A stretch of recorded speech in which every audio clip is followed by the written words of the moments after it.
नमस्कार दोस्तों, यदि आप भी भारत और दक्षिण अफ्रीका के बीच खेले गए पहले टी20 मुकाबले को देखकर और भारत की तूफानी जीत से खुश हुए हैं, तो हमारी इस वीडियो को एक लाइक जरूर कीजिएगा दोस्तों।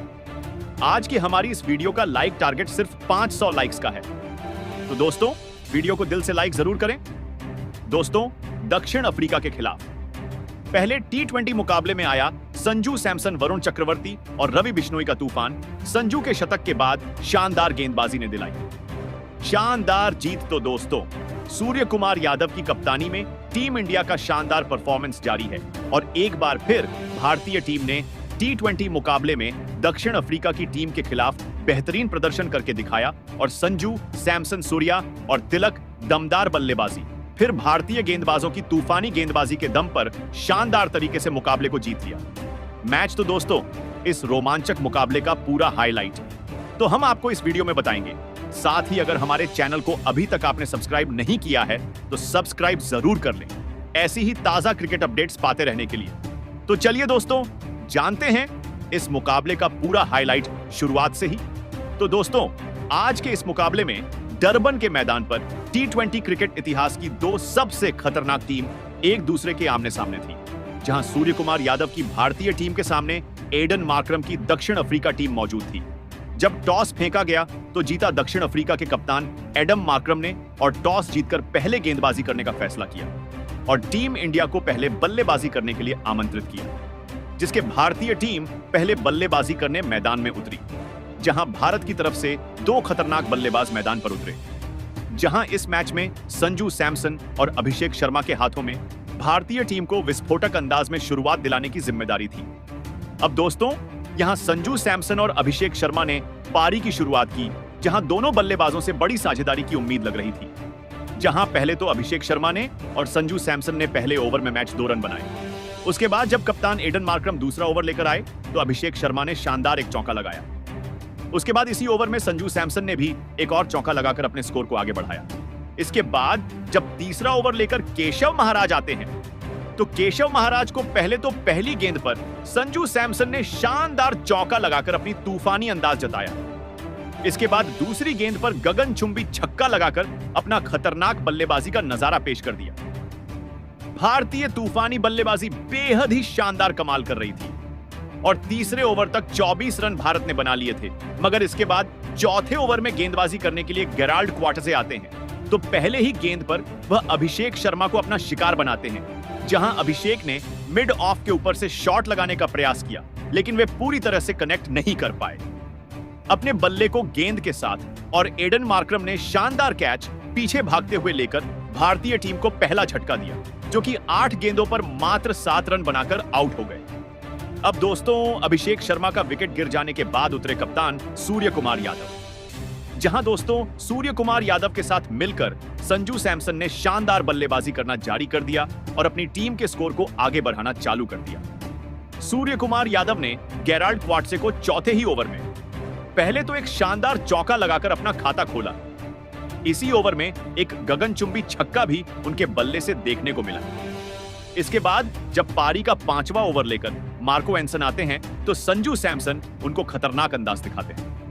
पहले तो पहली गेंद पर शानदार चौका लगा दिया जाता है, फिर दूसरी गेंद पर फ्लिक शॉट लगाकर एक गगनचुंबी छक्का वो ठोक देते हैं। फिर इसके बाद अंत में सूर्य कुमार यादव भी एक चौका मारकर मार्को एंसन को जड़ देते हैं। इस ओवर में शानदार 15 रन बनाकर भारतीय टीम 5 ओवर में एक विकेट होकर 49 रन पूरे कर लेती है। दोस्तों, भारतीय बल्लेबाजी का नजारा देखकर अफ्रीका के कप्तान भी परेशान नजर आ रहे थे। ऐसे में 6वें ओवर में उन्होंने फिर गेराल्ड क्वार्टजे को गेंद थमाई, मगर ओवर की तीसरी गेंद पर संजू सैमसन ने उनको एक झन्नाटेदार छक्का लगा दिया। दोस्तों, भारतीय बल्लेबाजी कमाल कर रही थी। अफ्रीका का कोई भी गेंदबाज भारत को नहीं रोक पा रहा था। पारी का 8वां ओवर जब नए गेंदबाज नकाबा योमजी पीटर लेकर आए तो इस ओवर में दूसरी गेंद पर संजू सैमसन ने पुल शॉट लगाकर एक लंबा छक्का लगा दिया। इसके साथ ही संजू सैमसन अर्धशतक की तरफ बढ़ गए और फिर अगली गेंद पर उन्होंने गेंद को महज दिशा दिखाकर एक और छक्का लगा दिया और अपना अर्धशतक पूरा करके एक और रिकॉर्ड बना दिया। इस शानदार अर्धशतक को देखकर कब तासुर कुमार यादव ने भी संजू सैमसन को बधाई दी और ड्रेसिंग रूम में सभी तालियां बजाते हुए नजर आए। इसके बाद नवा ओवर गेंदबाज पीनेट्रिक अर्ल क्रूगर को दिया गया। तो उनको सूर्य कुमार यादव ने पहले एक शानदार चौका लगा दिया, मगर इस ओवर की अंतिम गेंद पर भारतीय टीम को कप्तान के रूप में तगड़ा झटका लगा। इस दौरान सूर्या कुमार ने धीमी गेंद को लाइन के बाहर खेला, लेकिन गति की कमी के कारण गेंद को सही से वो हिट नहीं कर सके और डीप मिड विकेट पर एंडले सिमेला ने उन्हें कैच आउट कर दिया और सूर्या के बल्ले से कोई अच्छे खास रन देखने के लिए मिले नहीं और 17 गेंदों में 21 रन बनाकर वह आउट हुए। जब सूर्य कुमार यादव आउट हुए तो भारत ने अपने 2 विकेट मात्र 90 रन के कुल स्कोर पर ही गंवा दिए थे। अब दोस्तों, ये 2 विकेट गिर जाने के बाद फिर मैदान पर संजू सैमसन का साथ निभाने के लिए तिलक वर्मा उतरे, जहां 10वें ओवर की आखिरी गेंद पर तिलक वर्मा ने एंडले सिमलन को शानदार छक्का लगाया और भारत का तूफान जारी रखा।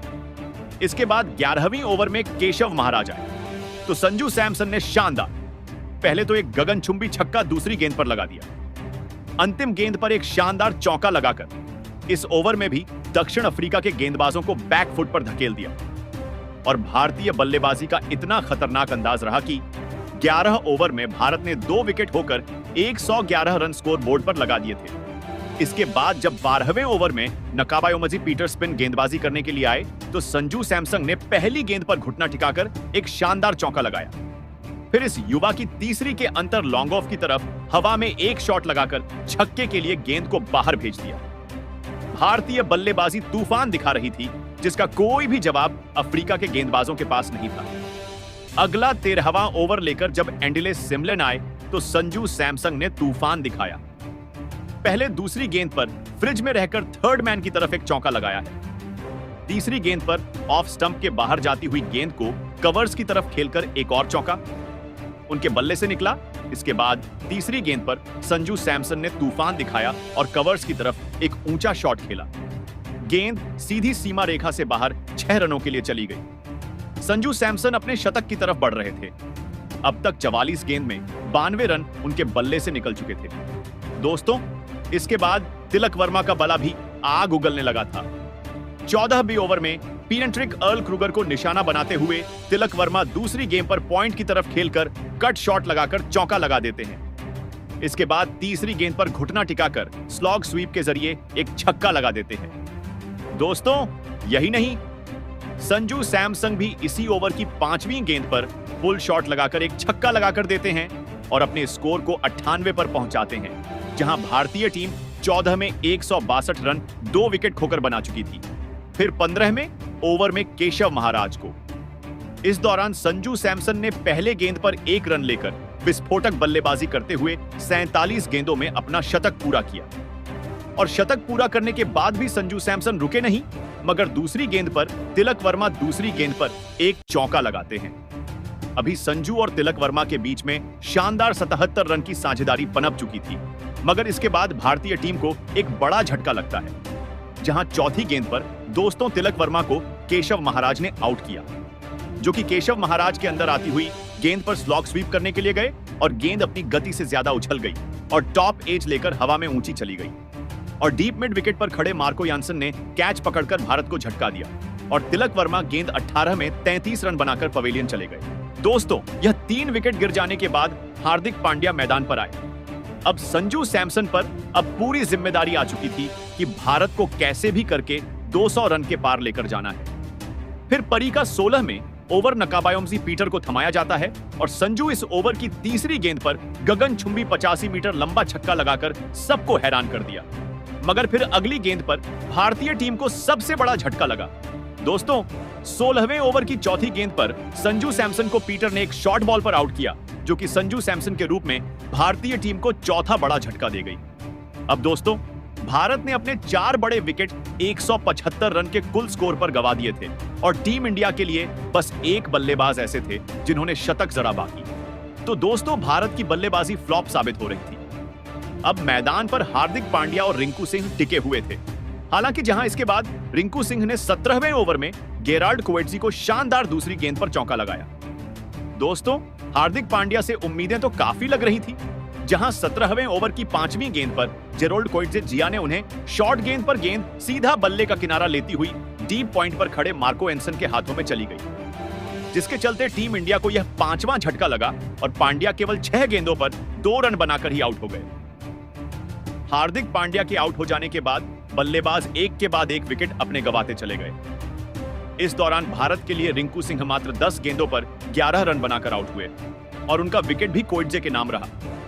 तो वहीं अक्षर पटेल और अर्शदीप सिंह जब पारी को संभाल रहे थे, तब अक्षर पटेल भी 7 गेंदों पर मात्र 7 रन ही बना पाए और जब अक्षर पटेल आउट हुए थे तो टीम इंडिया को 7वां बड़ा झटका लगा था और 199 रन का स्कोर टीम इंडिया बनाने में कामयाब हो सकी थी। लेकिन दोस्तों, फिर अर्शदीप सिंह ने 4 गेंदों पर 5 और रवि बिश्नोई ने 3 गेंद पर 1 रन बनाकर भारतीय टीम को 200 रन के पार करवाया, जिसके चलते टीम इंडिया 202 रन बनाने में कामयाब हो पाई। और दोस्तों, यहां भारतीय टीम ने अब साउथ अफ्रीका के खिलाफ 203 रन का लक्ष्य रख दिया था और इस बीच साउथ अफ्रीका के लिए सबसे ज्यादा 3 विकेट जेरोल्ड कोटिया के नाम रहे, तो वहीं एक wicket Marco एंसन, Keshav Maharaj, नकावा Peter और पैट्रिक क्रूगर को मिला। उसके बाद भारतीय टीम से मिले 203 रनों के विशाल लक्ष्य का पीछा करने साउथ अफ्रीका के 2 दिग्गज ओपनर बल्लेबाज मैदान में उतरे। साउथ अफ्रीका के कप्तान एडन मार्क्रम और रायन रिकल्टन के कंधों पर इस महामुकाबले में अपनी टीम को एक शानदार ओपनिंग शुरुआत दिलाने की बहुत ही बड़ी जिम्मेदारी थी और पारी के पहले ही ओवर में कप्तान एडन मार्क्रम ने अर्शदीप सिंह को 2 लगातार चौके लगा दिए थे। लेकिन उसकी अगली ही गेंद पर अर्शदीप सिंह ने कप्तान एडन मार्क्रम को ही संजू सैमसन के हाथों कैच आउट कर दिया। साउथ अफ्रीका के कप्तान एडन मार्क्रम इस मुकाबले में 4 गेंद में बस 8 ही रन बना पाए।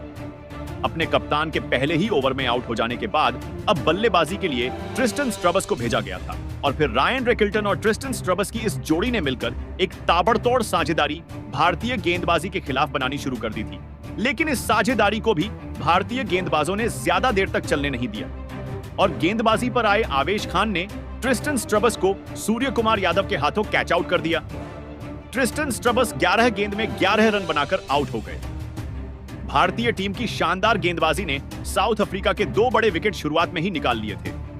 अब बल्लेबाजी के लिए हेनरी क्लासन मैदान में उतरे थे, लेकिन तभी दूसरे छोर पर सेट हो चुके और खतरनाक बल्लेबाजी कर रहे रायन रिकल्टन को वरुण चक्रवर्ती ने तिलक वर्मा के हाथों कैच आउट करवा दिया।